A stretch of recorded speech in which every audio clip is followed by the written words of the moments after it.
Good morning, everybody. Welcome to Kingdom of Honor Does Pop Culture. I am your host, Zanman Shane Sabunia, along with my good buddy, the Honorable Jeff. Hello. And we're here to wrap up season one of Doom Patrol. You know, And I think you summed it up pretty well, Jeff, when you texted me the other day and said, just when I think things can't get any weirder, they do. they crank it up by like 15%. It's not even that Yeah. they just get a little weirder. That last image of the rat and the cockroach will be burned in my mind for the rest of my life. If I ran down a list of things I thought I would never see or had never had it, that would be one of them. And I'm blown away that I finally saw that happen on screen, and I don't know how I feel about it. You didn't get that tingly feeling down below your belt? Oh, no, no, there was no warm fuzzy feelings in my tum tum. To steal a line from Simon Miller from What Culture. Yeah, I think this actually does, kind of I think that scene was not quite as disgusting to me as the drain scum swallowing scene, but it was close. This, I think, like the drain scum skull swallowing scene made me cover my eyes. Like I couldn't watch that. This was one of those. Joe Rogan had a joke about um, having to experience everything once. I'm gonna try and edit this for little ones, but he said that if you walked past a sign that said, "Come inside, man doing a donkey $1," that he would absolutely do it because you have to see that happen. And I equate this rodent to uh, cockroach love scene to that, where it's just so disturbing you have to watch. You can't look away. You're toning it down for the little ones who should not be watching this show in the first place. That's a very good point. Or listening to this show in the first place. I guess you got me there. I was just that. I think my description was just when you think that things can't get weirder, Doom Patrol proves you wrong, Yeah. and they did. And that, I mean, every single uh, show just has something that is weirder than the first show. Uh, but I really want to see where we go. I mean, you've got Mr. Nobody trapped in a painting, the Beard Hunter, all trapped in a painting still, and now you got micro-sized Doom Patrol. Yep. So it's going to be fun. I honestly can't wait to watch the next three episodes. So, you know, one thing I do want to point out is in the first of these three episodes, Flex Patrol, we have a scene where Rita is sitting in in that nursing home, and she's talking to, or in the hospital, I suppose it is, she's talking to, that guy, and she's confessing her life, and it just blows me away that they had Ed Asner come on for an episode and that's Right. all he does. Well, the I mean, you're talking about like one of the icon comedy actors of all time, right. and that's all he does is So sit there listening to Rita tell her guilty. the other thing too is, I mean, I mentioned last week that I felt like we'd finally wrapped up everybody's character arc, Yeah. but that scene there was like that was more out of Rita than we knew before. So it was like, okay, was that finally the end of her character arc? But then again, in the last two episodes, they end up going on a whole different journey. Yeah. But yeah, that Flex Patrol was fun. There was another one of those weird scenes where he accidentally flexed the wrong muscle. Cliff fakes an And orgasm. Cliff faked it. I didn't want to feel left out. That was one of my favorite scenes too. But Yeah. yeah, it this is one of those shows that you have to watch. If you are looking for anything to entertain you, you have to watch Doom Patrol. It is seriously one of my favorite shows ever. yeah, it's fantastic. That at least that first season. We haven't seen the second season yet, so who knows how the second season goes and if it goes downhill because we've experienced that before with shows. But yeah, this this was just fantastic. The only show I can think of where I wasn't disappointed by the second season um, is Jessica Jones. Like, Yeah, but we were disappointed with the last four episodes of the first season. right. Oh yeah. Oh, that is true. Yeah, the last four episodes made it one of the worst shows ever after being one of the greatest.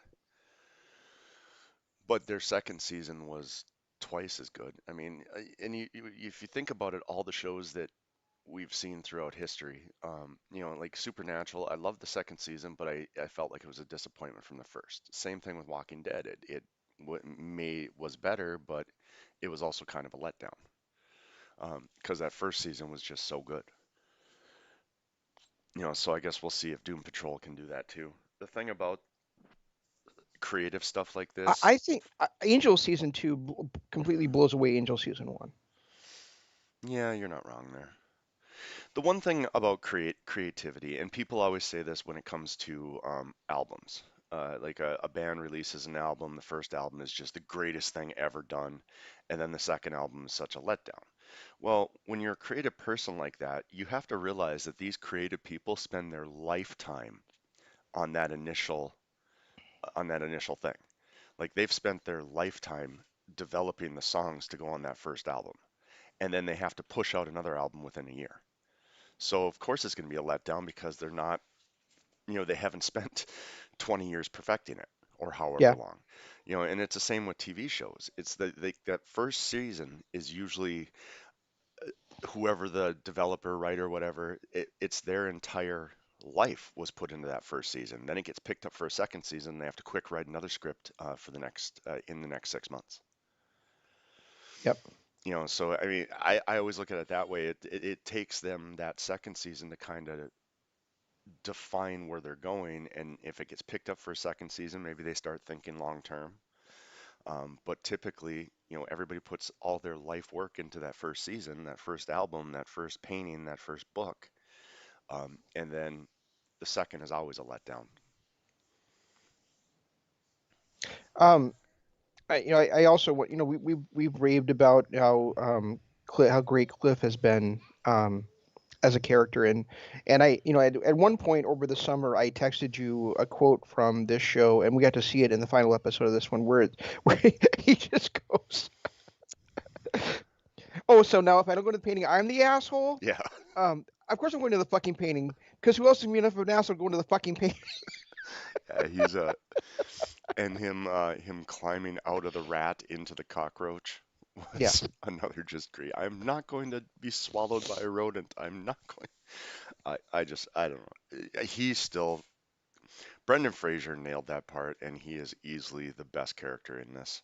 As much as I like some of the other ones, I can't. None of the other characters really had me in tears from laughter in every single episode. yeah, very true. um I really like Flex Mentallo too. I mean, we only got to see him in a few episodes, and I'm not saying he's like one of my favorite characters, but I just thought, his powers are just funny, and the way he plays the character is just great. So, And the way he played the character when he was a bearded guy, yeah, and when they were trying to get him to remember who he was, uh, that scene where Cliff punched the TV and he started crying was just brilliant. yeah. Just brilliant. I and we really have not even touched on the middle episode of these two of these three, which was just another just brilliant episode, and we get to see a lot more of Alan Tudyk in this one than we got to see if we get to see the entire series Right. really. And he's just great as Mr. Evil. We got to see his origin, kind of, um, more of his origin. 'Cause I think we saw a little bit of it in the first episode, right? Yeah. In the penultimate episode, penultimate patrol, it's actually called. We get to see more of him, and had the cliched thing about like he's doing all this to prove himself to a woman, Right. um, who said that he was always be a nobody, so that's why he took his name as as Mr. Nobody. Um, yeah. he I don't know. I thought that episode was really cool as well, and we get to see them. They all chose to.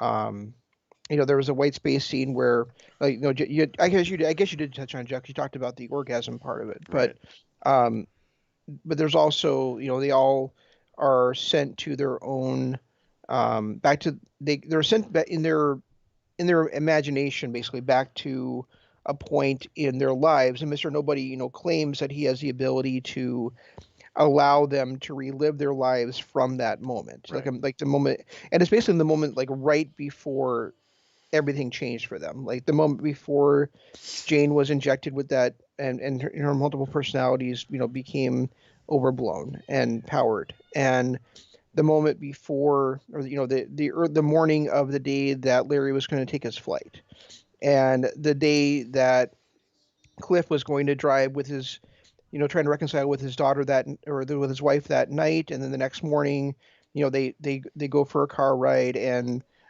they run into that truck, and right.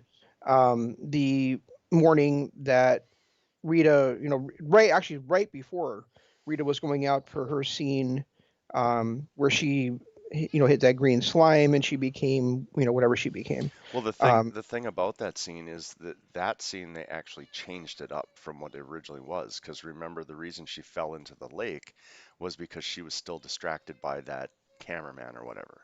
right. And this one was changed. They changed it to where that distraction had been fired. Other than that, everybody else's story was similar to the way it really happened. It's just Rita's was the only one that really changed like that for the better. So I mean, she Yeah, could have went. but she still something still distracted her because she still ended up with those powers. Maybe. I mean, if you're looking back at where Mr. Nobody put him back into that spot to continue to fix things, um, that might have been the part that would have made her not fall into the lake and become this blob-like character. No, I think it would have, but remember she still walks out the door and she's still, because the whole point is, if they keep doing what they're doing, then they're going to, um then they'll end up going back, getting into the white space and going after him. If they stop what they're doing, then then they won't. And we really don't see that on Cliff's side. I mean, he says, like, what a terrible father he would have been, and Hmm.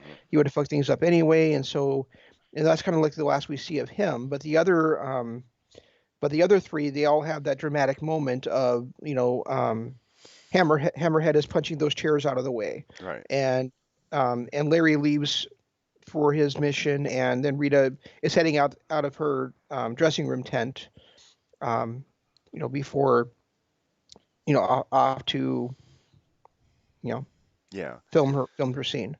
And then, Rita takes over the narration, which I thought was a clever little twist.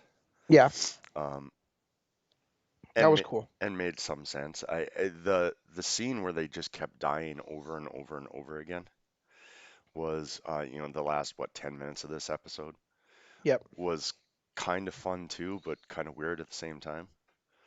Um, and then oh yeah, and then, Calder has his big revelation at the end of it, at the end of that episode, Yep. where he was behind all of their terrible things. Yes, he was, because he was, and we find out this in the next episode that it's because he was trying to find a way to live long enough to protect his daughter, Yeah, like to have an everlasting life, basically.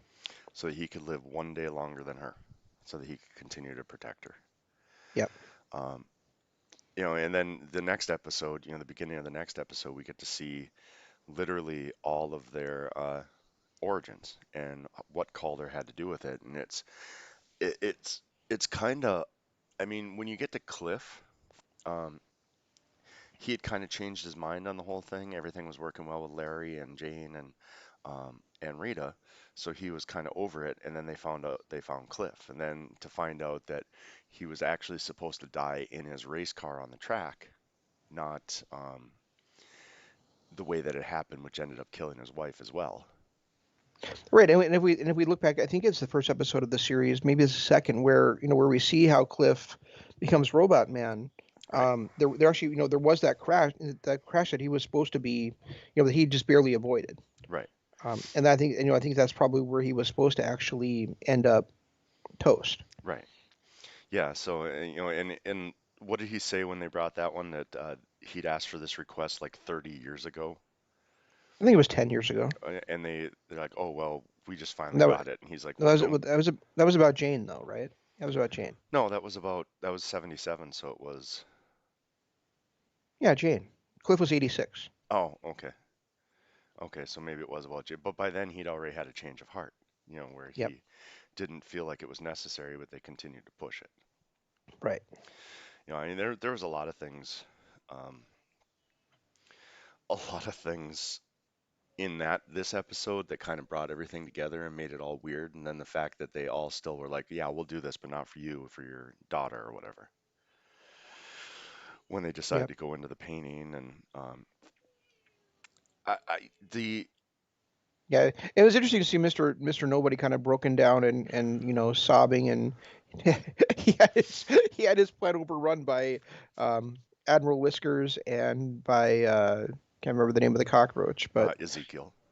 Ezekiel the cockroach. So And the and then funny, then Rita convinces him to save the world and them by narrating again. yeah, and but that whole thing is Calder's daughter is the one that made them large rodents. What are they? Dorothy Spinner is her name, is Yeah. what Calder's daughter is. So, I mean, but she's the one who, when Mr. Nobody came in there and trapped everyone in the painting, he thought he was in control, but then she took over and made those two gigantic, which made him kind of break apart. Oh, I guess I missed that aspect of it. That was when he was when they first ran into him in the karaoke bar. Mm-hmm. That was what he explained.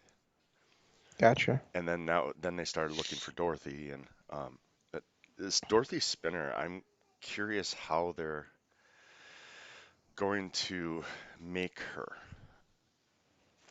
Well, we'll have to see because we barely we saw glimpses of her, but we didn't see her face or anything like that. Just basically her hand and her clothes. I think is all we saw, But I wonder if they're going to make her because I mean, she's an ape-like appearance, which would make sense with who her mother is, or some kind of hybrid thereof.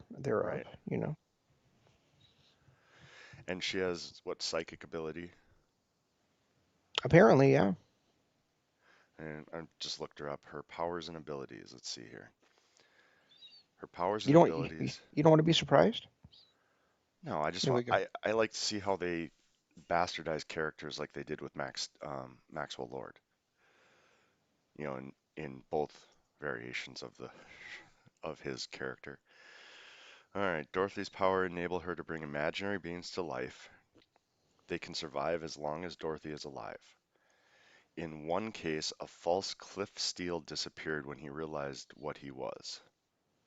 Oh wow, These imaginary friends can be good or bad and don't have to like Dorothy.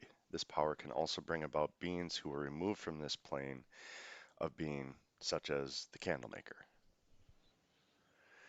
interesting. That's what her abilities are. So she's pretty powerful. She's what, almost Scarlet Witch type powerful? Yeah, no kidding. Because, one word can wipe out all the mutants. Yep.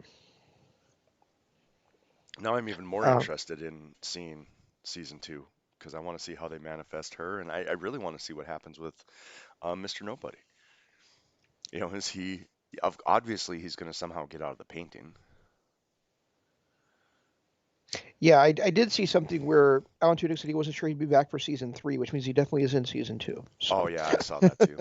I okay, guess I saw that Google News alert too. So, yeah. but I mean, I don't know. I don't have much more on this other than, like I said, I said in the description, I said at the beginning of the show, if you feel like you've seen weird, just wait till the next episode because Doom Patrol has this ability to kick it up 10, 12 notches every single episode. Yeah, and like you, I just love this show. I think it's fantastic. Like it's just a tour de force of awesome weirdness every episode. Well, and it's like I think I mentioned it last week. It's the level of weird though is stuff like if you were to tell me about this and I didn't actually watch it, I'd be like, I'm not watching that crap. That's terrible. But then when I watch it, I just can't look away. It's that they do it so well that it just fits in with everything. Yeah, it really does. Um, so there's some other entertainment news for in the DC universe that came out, I think, 2 days ago. Ooh. Um, and and March 18th is turning out to be a big day for for entertainment stuff Oh yeah, because yeah, yeah. that's the day that then we'll talk about this on our next show. That's the day that WWE Network is going away and merging into Peacock. Yeah, and I got some more intel on what is possibly going to be available on Peacock too. Cool. So we'll talk about So that yeah. in the next episode then. But also on March 18th is the premiere of the director's cut of Justice League. Interesting. So it's a 4 hour and there's been rumors about it being four separate hours um, or if it was going to be or Zack Snyder's come out and said no, it's going to be a theatrical 4 hour movie, and that's what it sounds like it actually is a 4 hour is a 4 hour straight So movie. So I mean, we're pushing endgame territory then. yeah, it was longer than Endgame. And Endgame was like 3 hours and 28 minutes, I think, um, and Justice League. But the nice thing is that it's not a theatrical release. It's on HBO Max. So I mean, if you want to, you can watch the first 2 hours and then And then watch it later. You don't and, have to sit through it. and watch it. Right. Yeah. Yeah, I mean, you yourself as a fan could break it up into those 1 hour installments or 2 hour installments or whatever you wanted to do with it.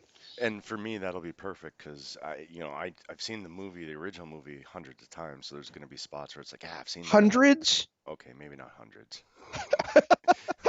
I, at least a do, I it's the original Star Wars. Understood. at least a dozen times I've seen it because I got Arlo into it for a little while because he was a fan of Aquaman. So, Sure. Gotcha. but I've seen it at least I'd say a dozen times. I've seen that movie. But regardless, so the parts that are part of the original movie, they'll be like, I've already seen this. I'll just literally be watching it just to see the director cuts. Yeah, but I think there's only like maybe a half an hour that was in the original movie. How can that be? Because oh oh okay, so it's a totally different movie then. I think so. I think they think there was like I mean I guess here, let me Google it. Let's see how much of Justice League director's cut was in original release.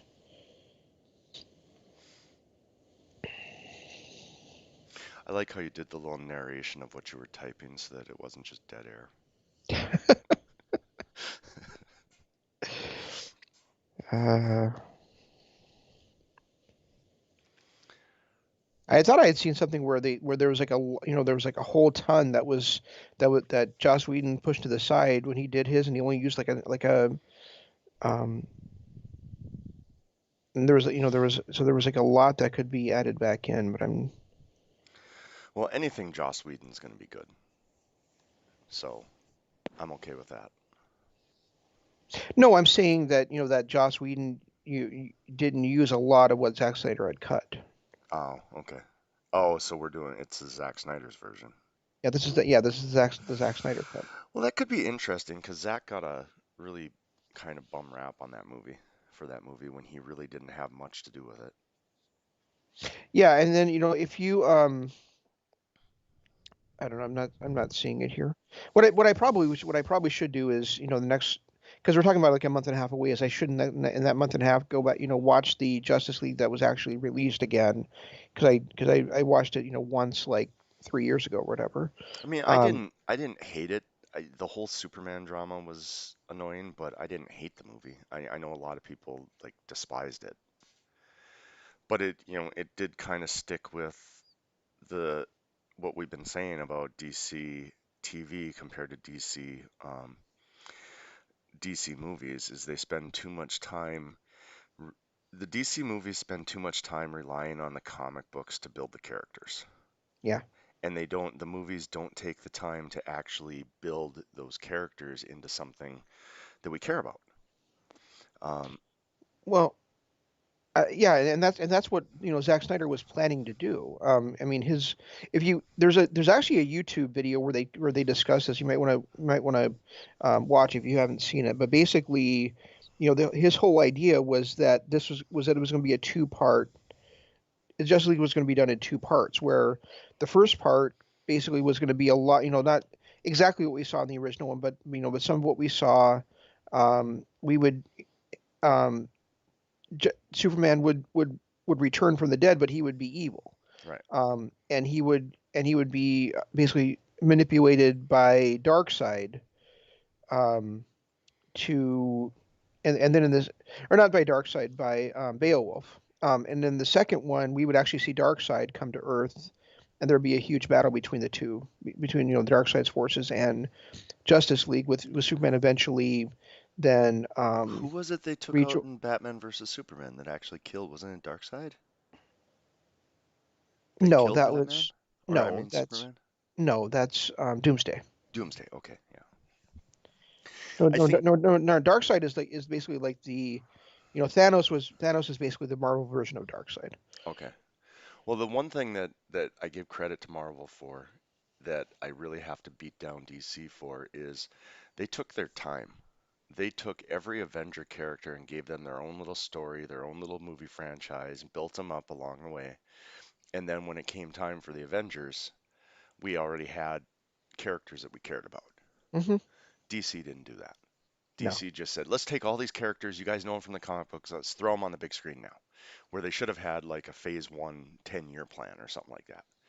And then, Yeah, but if you look how bad they're in the movies featuring Wonder Woman and Aquaman were, maybe it was a good idea they didn't do that. well, Wonder Woman was terrible.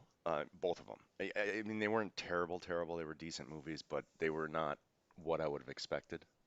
Um, I feel like the second Wonder Woman and Aquaman are both unwatchable.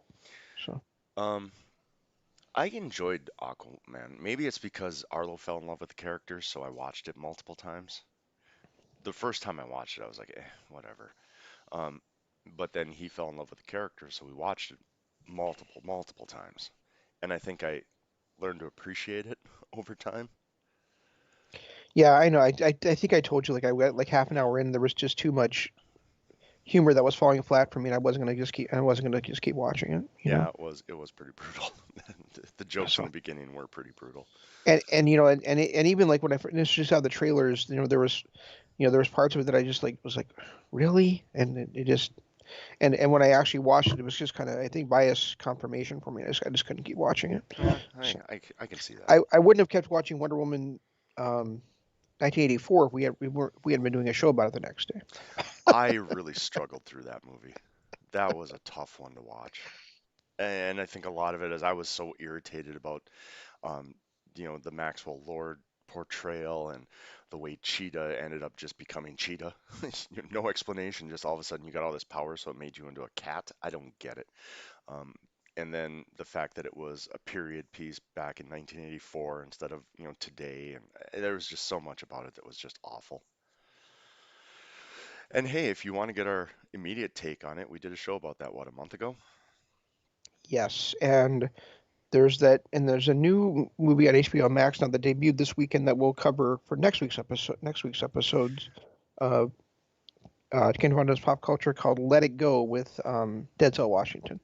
Can you, I haven't heard anything about it. I just know that we're watching it. So I, was hoping that you would read me uh, the what the movie's about, I think it's like a crime drama. like we do with our normal release stuff. Yep, hang on a second. Maybe it's not Let It Go. Hang on a second. That's what I thought it was called. New Denzel.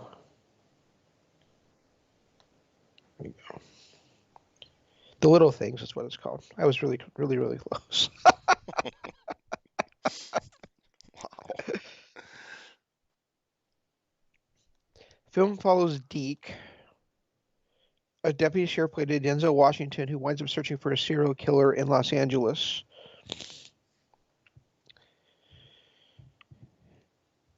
So there you go. Well, that's a hell of a description. All right, Well, I so mean, it also says Deke meets Baxter, a sergeant from the LA Sheriff's Department, tags along on the investigation, but as the search continues, it reveals secrets of Deke's past.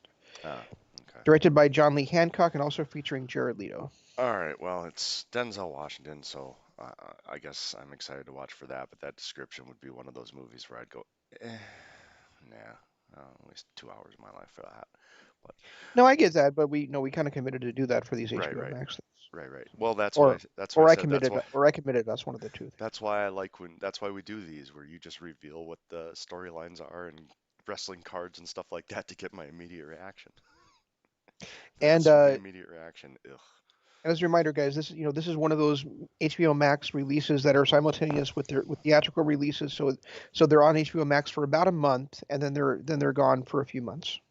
Yeah, to get DVD sales and things like that. But all right, well, Correct. we're gonna be back in about 10 to 15 minutes, I'm thinking here. Yes, we'll Probably be back 10 with our minutes.